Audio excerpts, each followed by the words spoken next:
Hay una gran preocupación por el atentado a la salud mental que la mediática está haciendo contra un sector importante de la población mundial.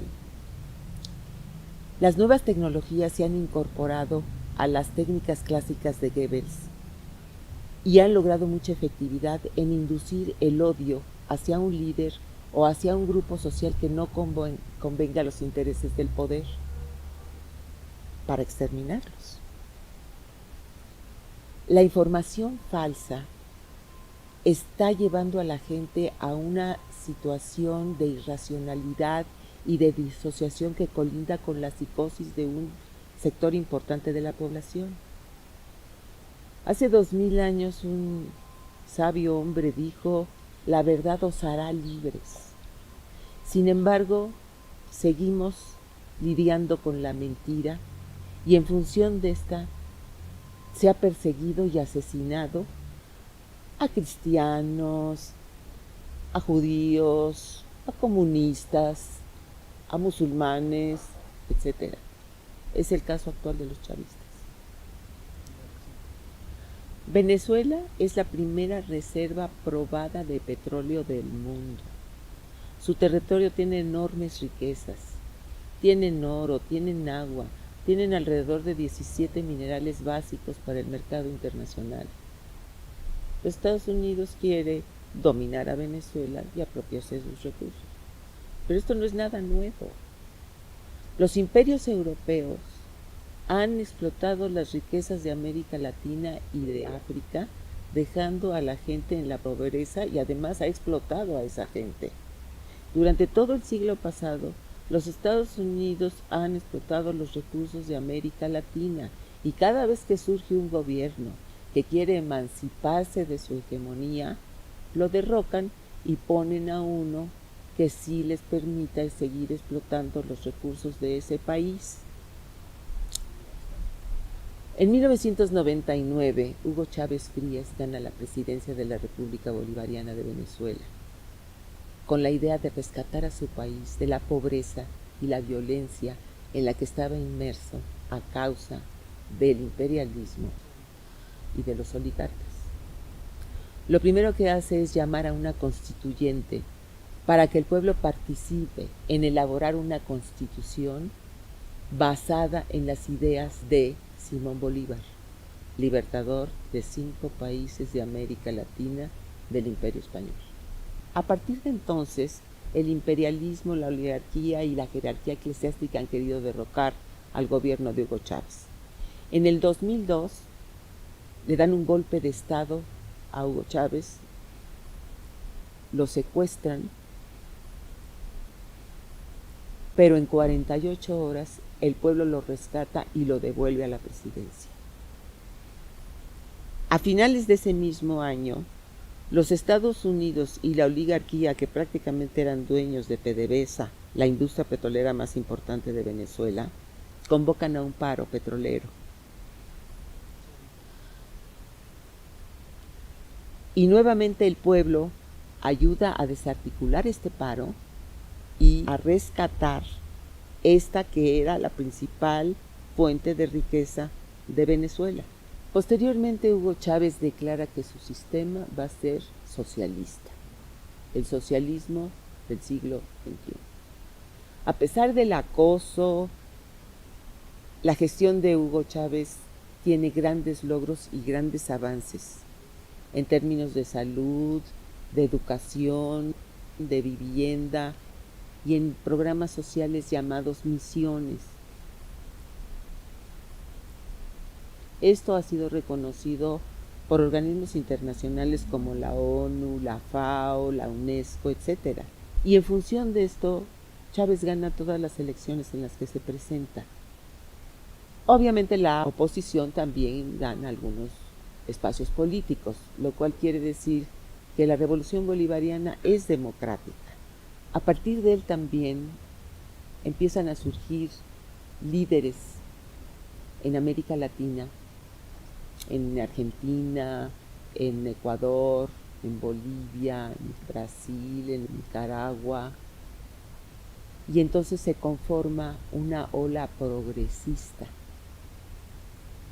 y se instauran organismos internacionales como la UNASUR, la CELAC y el ALBA, que van integrando América Latina, es decir, empiezan a cumplir con el sueño de Bolívar, conformar la patria grande latinoamericana. En 2009, los Estados Unidos y la oligarquía hondureña derrocan a Manuel Zelaya, el presidente de Honduras, posteriormente a Fernando Lugo en Paraguay. En 2013 Chávez muere, se convocan elecciones y les gana Nicolás Maduro Moros para continuar con la revolución bolivariana. El imperialismo consideró que era el momento adecuado para derrocarla, porque era el principal bastión de esta ola progresista. Fue moviendo sus piezas para acabar con estos gobiernos. Lo hizo a partir de golpes de Estado, traiciones, prácticas electorales o judicializaciones amañadas, y así lo logró con Argentina, Brasil y Ecuador. A Venezuela y a la gestión de Nicolás Maduro se le aplicó una guerra híbrida, que consiste en, 1, la guerra económica. La guerra económica consiste en el desabastecimiento y el acaparamiento de alimentos, de medicinas y de productos de primera necesidad por parte del empresariado y las transnacionales que controlan la importación y la distribución de estos productos, con el objeto de provocar el malestar en la población, que tuvo que hacer colas, que no encontraba los productos que necesitaba, y esto obviamente incide en la alimentación y en la salud. Además, esto no es nada nuevo. Esto también se le aplicó a Salvador Allende en el Chile de 1973.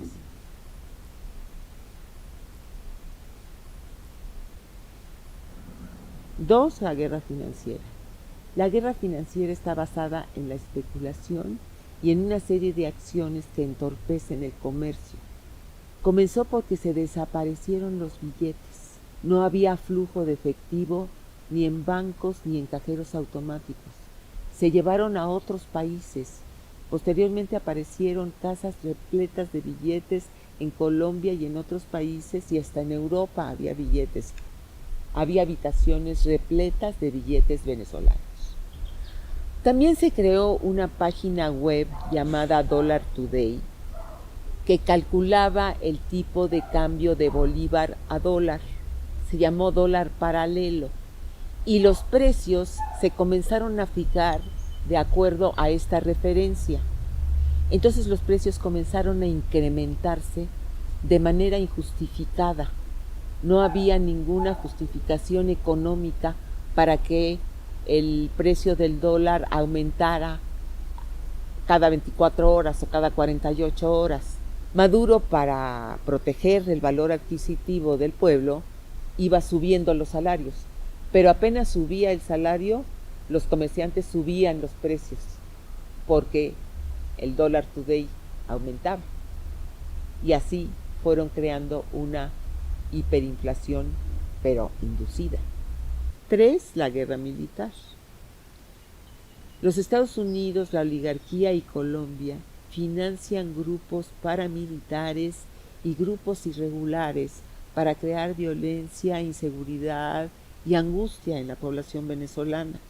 Obviamente con estos grupos se incrementaron los asesinatos, los secuestros y demás prácticas delincuenciales. 4, la guerra mediática.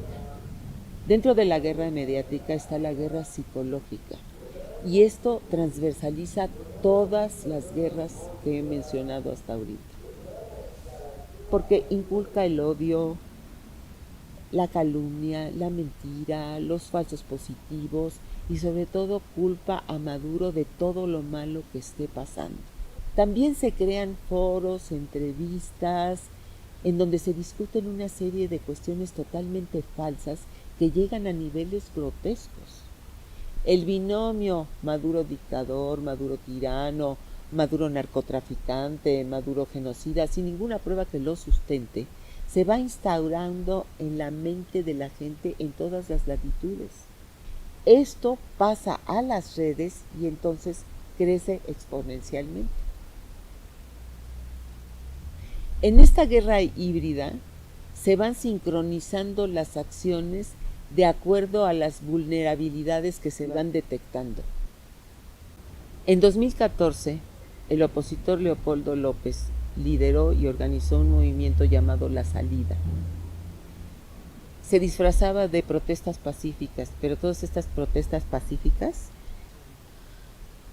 derivaban en lanzamiento de bombas molotov, en incendios, colocaban de una acera a otra un alambre para que los motociclistas se degollaran. Y todos estos actos terroristas que él organizó causaron 43 muertos. Fue acusado de haber incendiado el Tribunal Supremo de Justicia. Posteriormente Leopoldo López se entregó porque se descubrió por parte de su familia y por parte del gobierno que había una conspiración para asesinarlo. Esto sería un acto suficientemente escandaloso para intervenir militarmente. Se diría que Maduro había asesinado a un opositor. La familia aceptó que esta situación existía, pero después lo negó y entonces se lo convirtió en un héroe, en un mártir y en un preso político, cuando no era tal cosa, era un político preso por haber incendiado el Tribunal Supremo de Justicia. En 2015, la guerra híbrida logró su primer triunfo. La oposición ganó la Asamblea Nacional con amplia mayoría. Sin embargo, el Tribunal Supremo de Justicia resolvió que en 3 diputaciones del Amazonas había habido fraude y había que repetir esas 3 elecciones. La Asamblea Nacional no acató la resolución del Tribunal Supremo de Justicia y cayó en desacato. Desacato significa que todas sus acciones posteriores a ese desacato son nulas. Era muy fácil salir del desacato.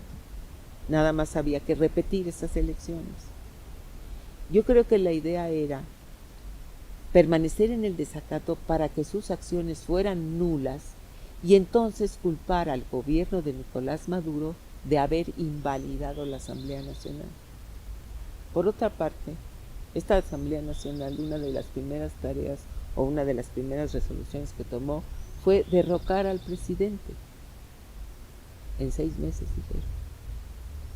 Un Congreso no está para derrocar al presidente, está para legislar. La guerra híbrida arreció, sobre todo la parte económica, porque además hubo una baja en los precios del petróleo de 100 a 20 dólares. Sin embargo, Nicolás Maduro no canceló ningún programa social, no cerró una escuela, se siguieron construyendo viviendas para el pueblo, llegando actualmente a 2.600.000. Por otra parte, se descubrieron traidores a la revolución bolivariana que habían estado infiltrados desde los tiempos de Chávez. 2 de ellos muy importantes. Uno, nada menos que el presidente de PDVSA, que estuvo saboteando la producción del petróleo y creando una mafia de corrupción.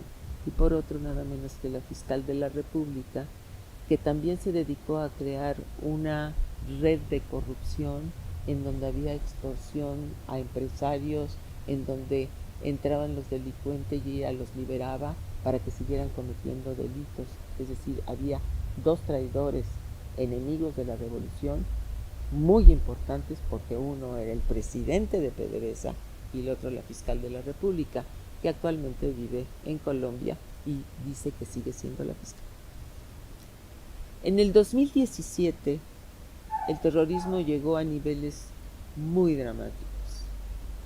Se llegó a quemar personas vivas por el solo hecho de parecer chavistas. Se atacaron guarderías, centros de salud, acopios de alimentos, escuelas. En fin, la situación llegó a desbordarse en 19 municipios de los 335 que hay. pero se concentró ahí un cúmulo muy grande de violencia. De todos estos actos terroristas, el resultado fue alrededor de 150 muertos, de los cuales 39 fueron por causa de las fuerzas de seguridad. Todos ellos están ahora enjuiciados y presos, pero el resto, es decir, las 3/4 partes, fueron por causa de los violentos opositores. Sin embargo, todos esos muertos se le cargan a Nicolás Maduro. Nicolás Maduro, dentro de sus atribuciones como presidente, convoca a una Asamblea Nacional Constituyente, que consiste en convocar al pueblo para crear una asamblea que va a estar por encima de todos los poderes para decidir qué es lo que se tiene que hacer. La oposición se negó a participar en eso y comenzó a sabotear a la gente que quería votar por la Asamblea Nacional Constituyente y a amenazarlos. A pesar de ese sabotaje y de esas amenazas, llegaron cerca de 9 o 10 millones de personas a votar y se instaló la Asamblea Nacional Constituyente el 30 de julio del 2017 y entonces llegó la paz. Después de la Asamblea Constituyente y que llegó la paz, se convocó a elecciones para gobernadores y el día 15 de octubre el chavismo ganó 19 de las 23 gobernaciones. Luego, el 10 de diciembre se convocó a elecciones municipales y ahí también el chavismo ganó 307 de 335 municipios. De tal forma que el chavismo volvió a rescatar a sus votantes y la oposición perdió el capital político que había obtenido en el triunfo de la Asamblea Nacional. La guerra mediática contra Nicolás Maduro es internacional y muy intensa. Todos los días, desde hace 5 años, salen noticias de Venezuela y de Nicolás Maduro, el 98% negativas, en donde se exagera la violencia, se dice que corren ríos de sangre, que hay torturados, que la gente está hambrienta, en fin, una situación verdaderamente falsa. Mientras en Yemen están asesinando a la gente, mientras Israel desde hace 50 años está exterminando a los palestinos, mientras en Colombia mismo las redes del narcotráfico se incrementan a pesar de las 9 bases militares que hay, en donde se muere gente de hambre en La Guajira, en donde en Colombia se asesina a un líder social cada 2 días, resulta que el tirano es Maduro y Maduro es el narcotraficante, cuando la ONU ha reconocido que Venezuela es territorio libre de cultivo de droga. El manejo mediático, como ya dije, está basado en noticias falsas. Por ejemplo, no es cierto que en Venezuela haya una violencia desatada y que la gente ande hambrienta buscando comida en los basureros. Eso es falso. A veces ponen algunas imágenes para sustentar esto, pero resulta que son imágenes tomadas en otros países y en otras circunstancias. También ponen a Maduro diciendo algo, pero sacado del contexto, lo ponen deformado de manera que parezca un hombre malo, en fin, toda esa serie de trampas. Sin embargo, ocultan las imágenes buenas. Sí ponen las concentraciones o las marchas de la oposición, que no son muy frecuentes, pero omiten multitudinarias concentraciones en apoyo a Maduro que se dan todos los días, todos los estados de Venezuela. Eso no lo ponen. No ponen a gente que va yendo a su trabajo de manera natural, en paz, asistiendo a eventos culturales, en una fiesta, que se ven contentos y, por cierto, bastante bien alimentados. Eso no lo ponen, eso lo omiten.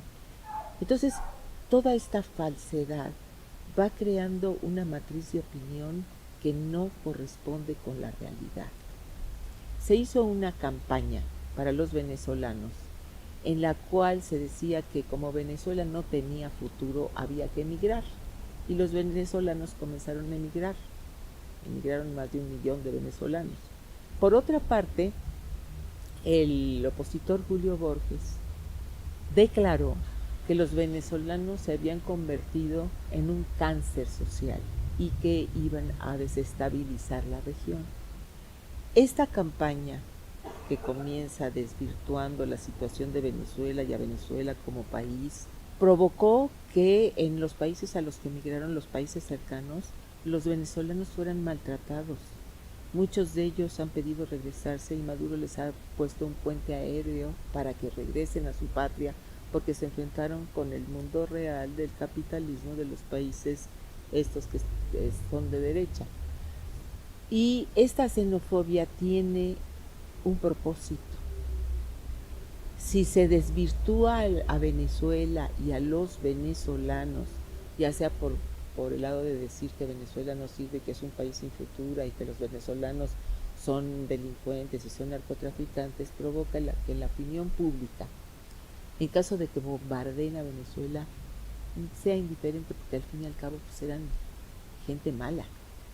Eso ocurrió con el pueblo alemán, cuando se hizo de la vista gorda en el Holocausto judío, porque ya previamente les habían inculcado que los judíos eran de lo peor.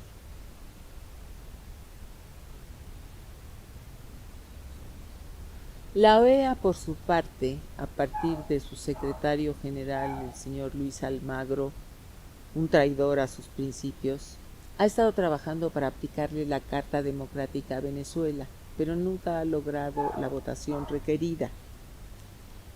Como nunca logró la votación requerida, entonces se creó un grupo que se llamó Grupo de Lima, que era de los países que querían que se le aplicara la Carta Democrática a Venezuela.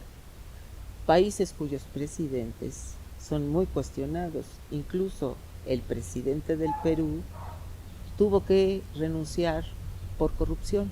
Claro que Venezuela ya decidió salirse de la OEA porque, como dijo Fidel Castro, la OEA no es más que el Ministerio de las Colonias de los Estados Unidos. En el 2017, después de más de 400 llamados de Nicolás Maduro a la oposición para el diálogo, logra que este se lleve a cabo bajo el auspicio del presidente de la República Dominicana.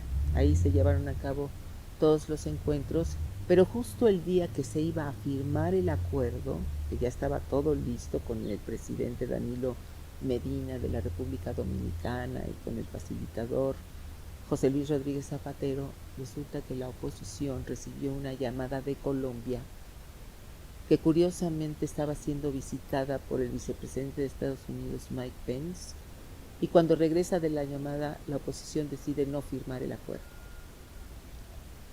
El gobierno de Nicolás Maduro sí lo firmó y decide cumplirlo. Y en ese acuerdo estaba a solicitud de la oposición que se adelantaran las elecciones presidenciales. Maduro estuvo de acuerdo. Se adelantaron las elecciones presidenciales, incluso después la oposición pidió que le dieran un mes más y el Consejo Nacional Electoral se lo concedió y se programaron para el día 20 de mayo del 2018. Bueno, Nicolás Maduro se presenta a la elección y esta elección se lleva a cabo con la participación de 20 partidos y de 4 contendientes, Nicolás Maduro y 3 de la oposición. Sin embargo, desde antes de que se llevara a cabo la elección, los Estados Unidos y el Cartel de Lima habían sembrado la matriz de que esas elecciones no eran creíbles y que iban a ser fraudulentas. Más de 9 millones de venezolanos se presentan a votar y Maduro gana con el 68% de los votos. Debo aclarar que el Consejo Nacional Electoral de Venezuela es uno de los más prestigiosos del mundo. Ha sido reconocido por todos los observadores internacionales, incluso el Centro Carter, que es especialista en el monitoreo de elecciones en el mundo, determinó a través de Jimmy Carter que era el mejor del mundo, porque se vota con huella digital. Entonces, la oposición, cada vez que gana el chavismo, dice que hubo fraude. Y cuando ellos ganan, entonces sí estuvo bien. El 4 de agosto hubo un intento de magnicidio, en donde no solo se intentaba asesinar al presidente, sino a todo su gabinete ministerial, a diplomáticos, al secretario de la Defensa, a la esposa de Maduro, que estaban en una tarima en un evento público y que lanzaron 2 drones. Uno de ellos explotó frente a la tarima y otro fue desviado. Y sin embargo, la mediática desestimó este atentado, que si hubiera tenido éxito, hubiera sido un mensaje mediático terrorífico. Nada más hay que imaginar 60 personas destrozadas, volando brazos, piernas, cabezas en un río de sangre, como una imagen para decirle al mundo que todos aquellos que no sigan los lineamientos imperialistas pueden ser objeto de semejante acto. Por otra parte, los líderes de la oposición llevan como 3 años viajando por todo el mundo. Han asistido al Congreso de los Estados Unidos, al Departamento de Estado, al Parlamento Europeo, solicitando sanciones y bloqueos para su país. Últimamente ya la intervención militar. Tuvieron éxito, han estado sancionando a Venezuela y bloqueándola para que no pueda importar alimentos y medicinas que necesita. Entonces, no le permiten traer los alimentos y las medicinas y encima lo culpan de esto. Además, el Reino Unido ha confiscado 1.200 millones de dólares en oro de Venezuela, porque dicen que no saben qué va a hacer Maduro con ellos. Ese oro es de los venezolanos y Maduro es el presidente elegido por los venezolanos. Euroclear, una empresa en Bélgica, han confiscado algo así como 1.600 millones de dólares que son de Venezuela. Y lo último es que los Estados Unidos ha confiscado los activos de Citgo, que es una empresa petrolera venezolana, que además provee de combustible a la gente pobre de los Estados Unidos. Es decir, Venezuela ayuda a los pobres de los Estados Unidos y ahora quieren confiscarle los activos de Citgo, que es su empresa. O sea, se están robando la empresa y dicen que se la van a dar al presidente autoproclamado para que él maneje ese dinero, lo cual es totalmente no solo anticonstitucional, es una aberración para la Carta de las Naciones Unidas. Entonces, todo este sabotaje, toda esta sanción es para el pueblo venezolano. No es para Maduro, es para el pueblo venezolano.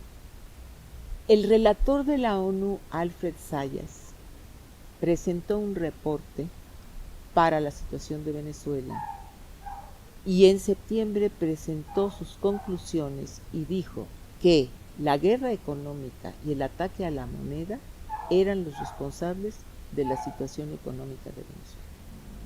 Por otra parte, se creó un gobierno paralelo, muy extraño. La fiscal traidora que está en Colombia supone que es la fiscal y se nombraron de parte de la asamblea en desacato a unos magistrados que ni siquiera son los que se necesitan para un Tribunal Supremo de Justicia, que viven en Panamá. El 5 de enero, la Asamblea Nacional en desacato nombró como presidente a Juan Guaidó. Este Juan Guaidó era uno de los seguidores de Leopoldo López en el terrorismo que se desató en el 2014. Y este señor, el 23 de enero, se autoproclama en una plaza pública como presidente de la República. Esta situación, que si no fuera reconocida por 40 países sería de risa loca, sorprende mucho, porque ¿cómo es posible que se reconozca a un individuo, un diputado, porque ni siquiera es presidente porque la asamblea está en desacato, un diputado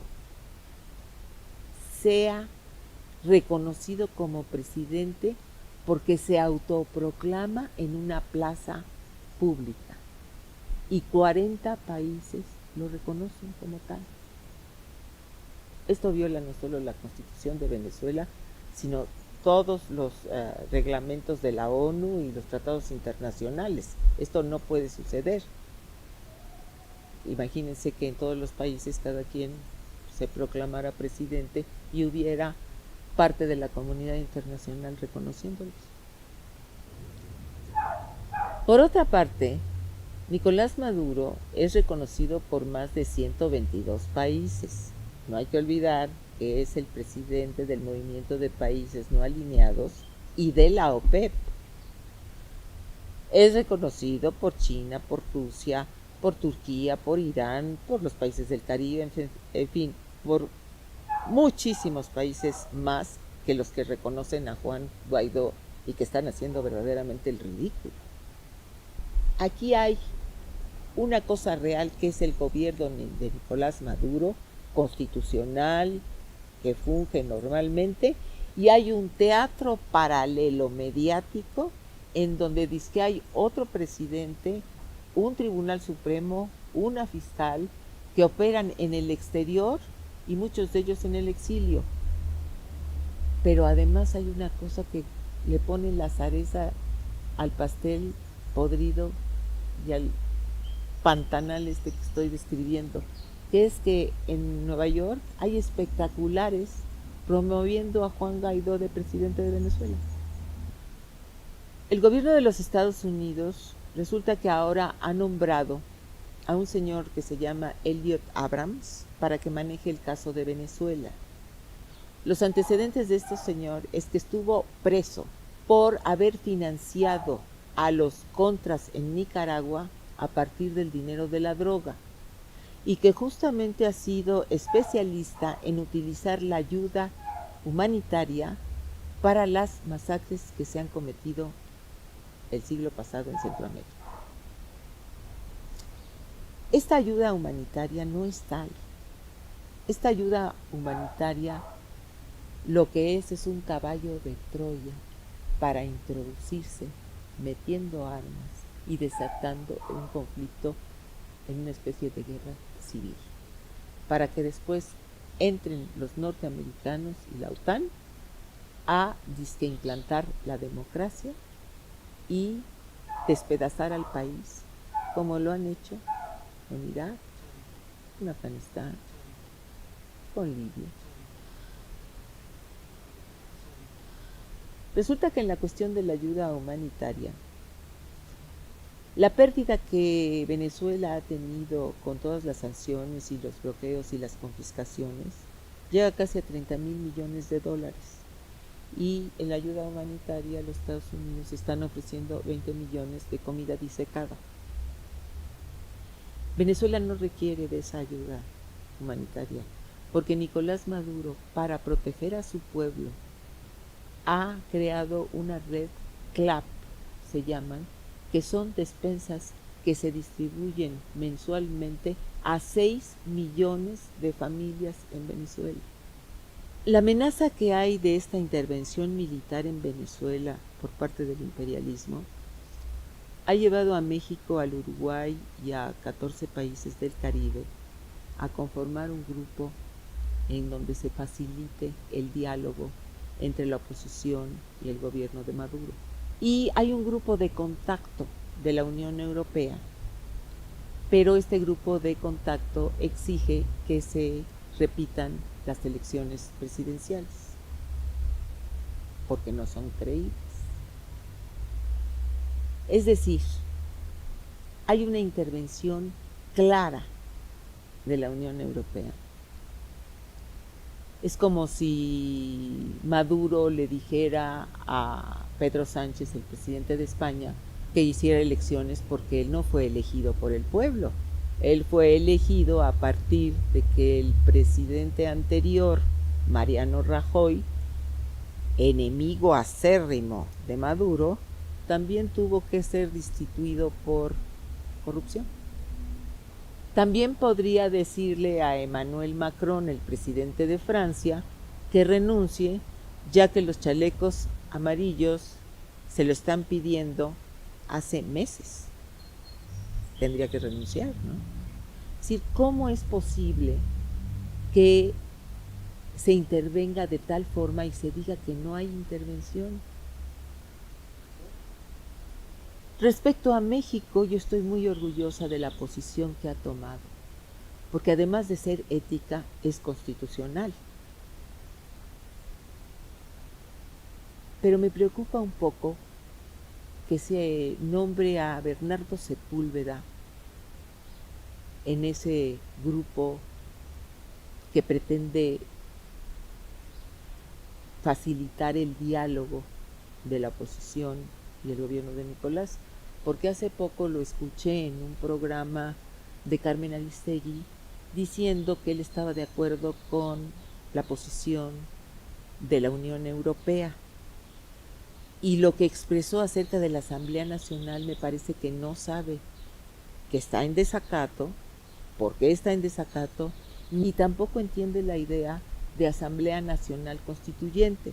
Entonces yo espero que estudie bien, que investigue, que vaya a Venezuela y se entere antes de representarnos, porque no quisiera que México cambiara de posición.